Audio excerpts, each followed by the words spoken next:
Lance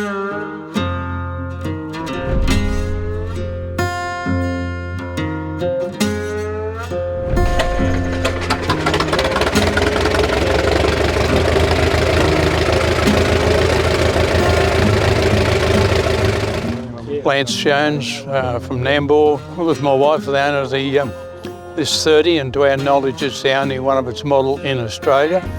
It is wide gauge, and to our knowledge none were ever sold here.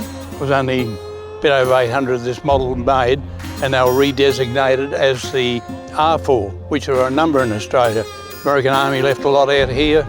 There is a few differences. The manifold on the other side is totally different and the clutch is different. But basically same as an R4, which is the same as an RD4, that first diesel. But this is a petrol motor. We've done pretty fair rework of it. We've put a new radiator in it, rebuilt the magneto, done a lot of new panel work for it, upgraded the electric start to 12 volt from 6 volt. Much easier to get parts for. Track system was pretty good. We had some new panels made, seats done, new gauges. One of the distinguishing things between an R4 and a 30 is the manifold. It's a rib manifold and looks totally different. The later one's just a plain manifold. There's your generator. Electric's there. One thing that I have done, I've raised the seat because my legs aren't good and it gives me better seat room.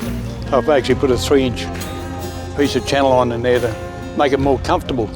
When we bought it, it ran, started up okay, had a lot of trouble with the magneto in it.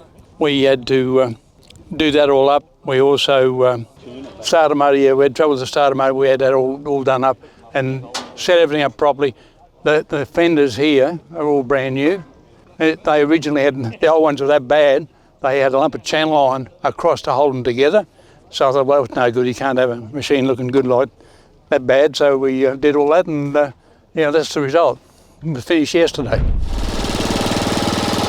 It was a ride-on mower.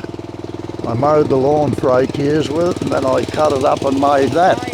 Transmission's out of a ride-on mower, 0 turn, and the tracks are off a little Yanmar excavator, and I just made all the rest of it. Yeah, kids like it, and we let them drive it. The Old Machinery magazine. Remember to subscribe and tap the bell to be notified of any new videos.